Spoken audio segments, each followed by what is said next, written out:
Introducción a la política. Centro Cultural Casa de las Bombas, UAM Iztapalapa.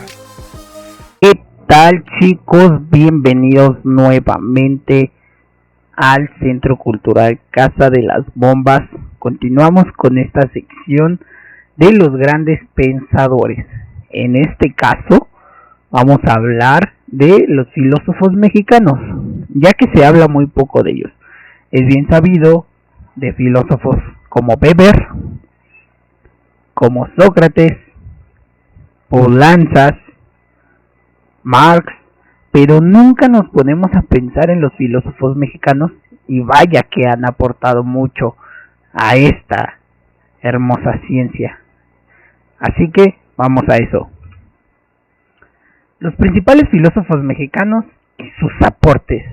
Desde hace siglos son muchos y diversos los filósofos que han nacido en estas tierras y han dedicado su vida a la búsqueda del saber y la reflexión. Aquellos cuyos aportes han traspasado fronteras se pueden contar hoy entre los más notables filósofos latinoamericanos.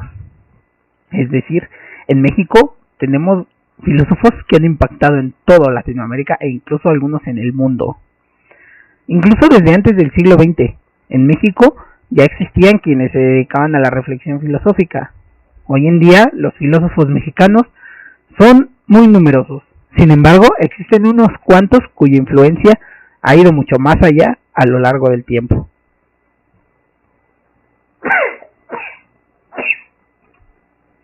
Leopoldo Sea Aguilar, considerado uno de los pensadores latinoamericanos de mayor importancia e integridad, fue un discípulo de José Gauss, quien le empujó a dedicarse exclusivamente al estudio y la investigación. Su pensamiento se centró en Latinoamérica, estudiando primero el contexto social mexicano para luego aportar propuestas que servirían a la integración latinoamericana como una realidad y no una utopía. Rechazaba las conductas imperialistas norteamericanas y el neocolonialismo. Una fuerte influencia histórica para C. Aguilar fue Simón Bolívar. Una de sus mayores búsquedas fue la consolidación de una filosofía latinoamericana, como base de un pensamiento continental. Recibió el Premio Nacional de Ciencias y Artes en 1980. Continuamos con otro grande, Alfonso Méndez Plancarte. Él nació en 1909 y su deceso fue en 1955. Estudió principalmente la cultura y las artes mexicanas en su periodo colonial, y uno de sus más grandes aportes fue el estudio y perseveración de la obra de Sor Juana Inés de la Cruz, una gran pensadora mexicana de la época colonial. Alfonso Méndez Plancarte dedicó gran parte de su vida a la investigación minuciosa sobre trabajos anteriores, lo que ha permitido a la sociedad mexicana tener un mayor nivel de acceso a trabajos y obras culturales y artísticas muy anteriores, gracias a la labor de este filósofo y filólogo. Como podemos ver, él es un filósofo muy antiguo. Gabino Barrera, uno de los grandes, uno de los filósofos mexicanos más destacados del siglo XIX. Fue un filósofo positivista y en su etapa como educador se encargó de introducir el método positivista de la enseñanza. Entre sus principales aportes se encuentra la reformación de la educación mexicana y su lucha por mantenerla como un pilar fundamental para el desarrollo social y cultural mexicano. Con el paso del tiempo, generaciones posteriores de filósofos rechazarían sus posturas positivistas para promover perspectivas más humanistas y menos científicas.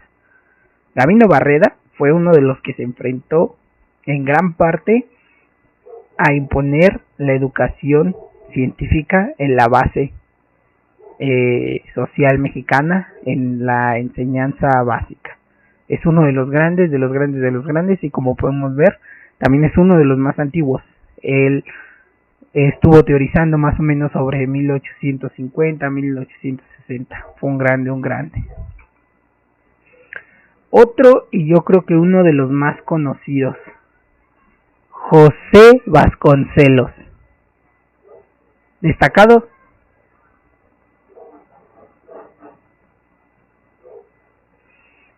uno de los grandes y más conocidos, José Vasconcelos. Él nació en 1882 y fallece en 1959.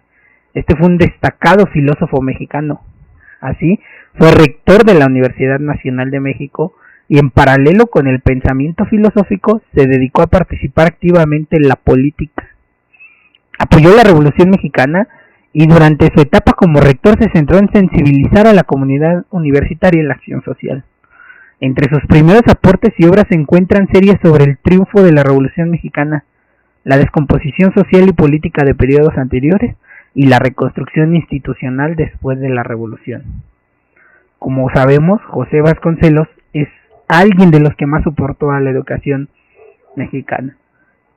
Él, hasta el momento, es muy recordado en el estudio básico de México, así como tiene nombres con esa escuela, calles con su nombre, podemos encontrarlo en todos lados. Es un autor súper famoso a nivel nacional e internacional.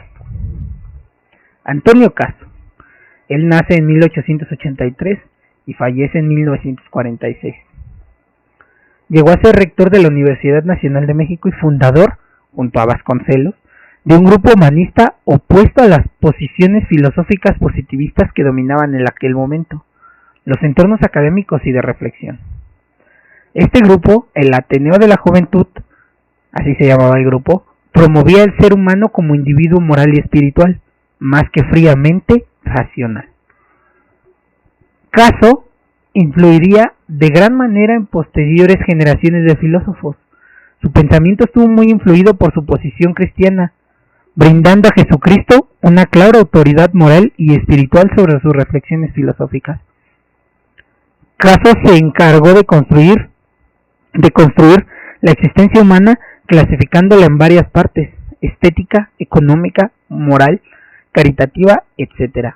Su trabajo se ha considerado una filosofía de lo mexicano y le permitió promover escenarios que funcionaran para mejorar el futuro de la sociedad nacional.